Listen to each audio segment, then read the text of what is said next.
Hello once again, viewers of South Africa. This is Msunduzi News Podcast. I'm your host, Msunduzi Wagamadondo, but you can call me Stu. Once again, we grace your screens and we step into the world of pageantry. We've done your Miss Msunduzi, we've done Miss SA, we've done Miss Teen. But did you know that we also have a Mrs. South Africa? Gracing us today is a resident of Pietermaritzburg. I'll allow her to introduce herself. Ngubane, sawubona. Good morning, Sue. How are you? I'm good. How are you? I'm well, thank you. Yes, just for the viewers to know who you are, please introduce yourself and your journey thus far. I am Sinempilo Ngubane. I am a wife. I am a mother. I am also Mrs. South Africa 2026 Semi-Finalist. Nice. Yes. And what did it take to get to that? Like, give us the background as to how do you get to Mrs. South Africa and what your journey has been thus far. So Mrs. South Africa for me has been more of a rediscovery journey, which is why I decided to enter for it this year. Okay. I think when I did an introspection in my life, fortunately my birthday is on the 31st of December, so I get to just reflect on the year that has passed and the year that is ahead of me. Okay. I wanted to dedicate this year to myself. Nice. Do something for development of self. Okay.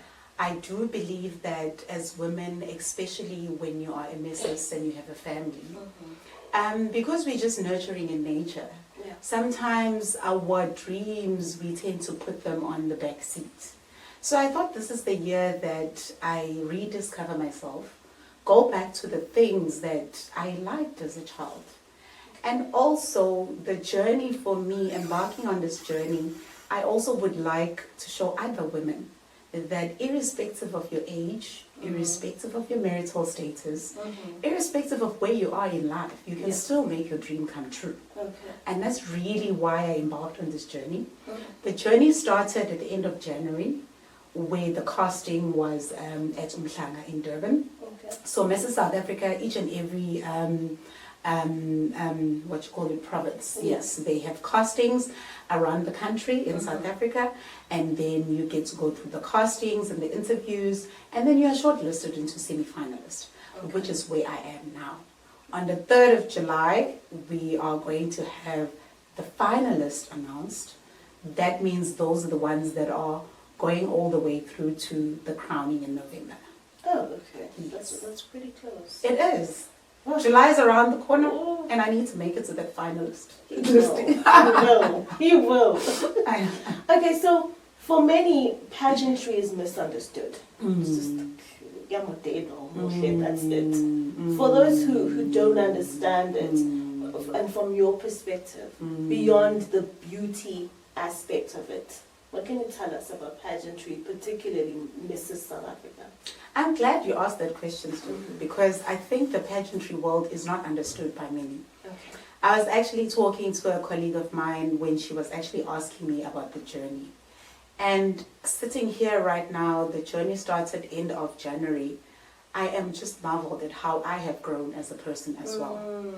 And you would think that pageantry is just about the day, the stage, the beauty. But the amount of learning that I have, or the amount of learning that I've learned over these past 3 months, it's amazing. I mean, sitting here with you having a podcast, that is an avenue that I had not imagined myself, doing. Sure. Doing radio interviews, that is a space that my professional domain would not have afforded me. I mean, I'm a qualified chartered accountant by profession, with masters in business administration. I've got quite a lot of qualifications academic-wise, but I'm equally learning on this space. And I'm very happy that I am learning, because my ethos in life is that you must constantly evolve as a soul, and you must have constant evolution of oneself, and you must also grow as an individual. And that's really what I've learned. I mean, we've got weekly webinars Okay. where they equip us on entrepreneurial skills, positioning yourself as a brand, media interviews, how do you prepare yourself, how do you even write a press release statement, how do you write proposals for brand sponsors and partnerships. I mean, those are like your MBA material type of things that you are learning. Yeah, and those And things you it's take more for- like a mini MBA, a mini public relations course. Yeah. So those are some of the skills that one gets to learn in the pageantry world. Yeah. So sorry to interrupt. I'm just thinking out loud as you're saying these things, that these are the same skills that you take way beyond and even after the pageant. Yes. And some of them I'm already using them, even in my work, in my professional domain. I'm already using them because I can see the use and benefit of them. Okay. So, as someone representing Pietermaritzburg, now let's go back to there are young girls starting from the bottom, your Miss Msunduzi, wanting to aspire to Miss Teen SA, to Miss SA. What would be your encouragement to these young girls, especially in terms of self-development and not losing yourself? I would say never stop dreaming. Okay. That is the reason why I'm here today, because I have not stopped dreaming. I still aspire to do other things myself. So they must never stop dreaming, and they must work on whatever that they believe they want to do. Okay. Yes. And what causes are close to your heart as a semi-finalist? I'm glad you asked that question. For me, firstly, I think education is a cause that I can never, separate myself from. Purely because I'm a beneficiary of it. Okay. To get to where I am, someone saw a potential in me, and I was sponsored through bursaries for my tertiary education. So for education, I will forever be indebted to that course. Okay. Which is why I take it upon myself that every year I take a child to school. But a cause that is really close to my heart right now is the one of farming. Oh. I think farming is, as people do not realize how much it can change one's life. Just with a small garden in your backyard. For me, farming is a vehicle that can assist us not only to curb poverty, but also it also speaks to creating employment. It speaks to create sustainable employment. And it also talks to wellness as well, because you know what you're growing, you know what you're eating. Sure. It does not have preservatives. So that for me is really a cause that is close to my heart. I really wish in this journey to encourage people to go back to farming. Okay. And I think as a country, we really need to go back to those roots and basics, so that as a country, we have sustainable food security as well. As someone okhulele emakhaya, I cannot stress this enough. Until today, we do grow seasonally. That's why for me, certain things, I can't eat certain things out of season. But I cannot stress enough the importance of growing your own food. And we can actually create an ecosystem. I mean, it's true, if you create potatoes and cabbages that season, I create something else, then we have an ecosystem as a community. And we're able to trade with one another. Sure. And if we all scale it up, and as a community, we then have a muscle or a strong case for any corporate or retail shop to then take our products. So much work in creating a community in almost everything. Okay, so that being said, this journey, there are things, aspects that are challenging. What has been most challenging for you? The most challenging aspects for me for this journey, Stu, is the one of social media. Before this journey, I was never a social media person. And it's unfortunate that some of the brands, for them to partner with you, they then look at your followership on social media space, which is very important, and it's something that I've learned through this journey. Yeah. But nevertheless, I did not let that deter me, because yes, I may not be a social media influencer, but I do believe that I can still make an influence in the spaces that I occupy, or in the avenues that I'm able to make an influence with. So I think that has been the most challenging aspect for me in this journey. I get that, especially if you're not someone who was on social media. It becomes a different world to you. Exactly. I see you handling it like a champ. No, but also I'm glad that I've realized that, because I think it has also made me realize what is out there, what is possible, and also when you're also a leader in your organization, being in this social media space also gets you to understand the people that you employ. And I think that has been one of my biggest outtake in this. Okay. That, okay, so this is what my typical Gen Z like. So then it helps me to make an informed decision as an employer, to then create spaces within the work environment that are appealing to that generation. But then before, because I had shut myself out of the social media, I was not going to be aware of these shortcomings. Yes, I would think that I'm a good leader in the people that I lead. I see. So now there's multiple contestants and semi-finalists.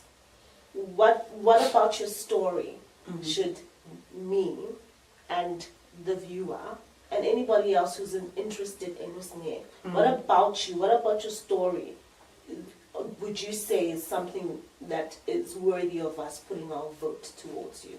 Why should South Africa vote for Usne? For me, I would say South Africa should vote for me because embarking on this journey started as a self-discovery. But my why constantly, I can see is changing. Okay. Which goes back to my ethos of constant evolution. My why has evolved since January. And like you say, fortunately, I also grew up Kwampande, so farming has always been part of my life. But I've realized that I've been doing this all along, but we need to take it out there. We need to encourage people to do these things. I mean, rural areas and farming may be seen like something that is not, good. But it is our answer to sustainability. It is our answer to sustainable food security. So we really need to encourage people to do that. Okay. When you speak about sustainability, Nasemakaya, I'm glad you touched on that. But besides the sustainability, Emakaya, a lot of young girls, Basemakaya, only experience life with the glass ceiling. Yes. That once you hit matric, that's almost about it. But I'm glad you're here today because then they get to see role models, not just with pageantry, but what you're saying. You not only do you do this, but you also learn it. Like your whole development is quite diverse, and I applaud you for that because there's a lot of young women. Some don't have that much direction, and in the world of social media, there's a whole lot of things that come into it. But because they are able to see women like you, again, there's a stereotype about being married as well, that there's a ceiling. Once you get into marriage, there's a ceiling. But here you are, you're still pushing the envelope. So thank you so much for that. Well, that's what I hope to achieve on this journey, so that any young girl who is sitting in the rural areas somewhere, Kwampande or wherever, they can see that if Sinempilo from Pietermaritzburg, born Kwampande, can do it, so can I. Not only just academically, but also in the pageantry world. That's what I hope to achieve. And also to women and to married women, to also can see that you can still achieve your dreams, irrespective of your age, irrespective of your marital status. You can still achieve your dreams. Start that business, do what you want to do. You can still do it. Okay, so before we conclude everything, for someone viewing this at home, how do they support you? Where do they go to follow your journey? Where do they cast their votes and what methods? They can follow me on my social media. I am on Facebook. I am Sinempilo Ngubane. Okay. I am also on Instagram. It's _Ngubane_groups. Okay. But most importantly, I would really like South Africa and the viewers to vote for me via SMS. Okay. The SMS lines are open now up until 30 June. You can vote any time, any day, however many times you like, from now up until the 30th of June. The SMS line is 47587, and all they need to do when they send SMS to that number is write Sinempilo Ngubane. Sinempilo Ngubane 47587. Okay. Mlaleli, mbukeli uzwele wena-ke namhlanje. It's been such a pleasure to have someone beautiful with brains. Typically, beauty and the brains, but today we saw how anchored that beauty and the brains is. So thank you again for tuning in with us. Sneh, any last words?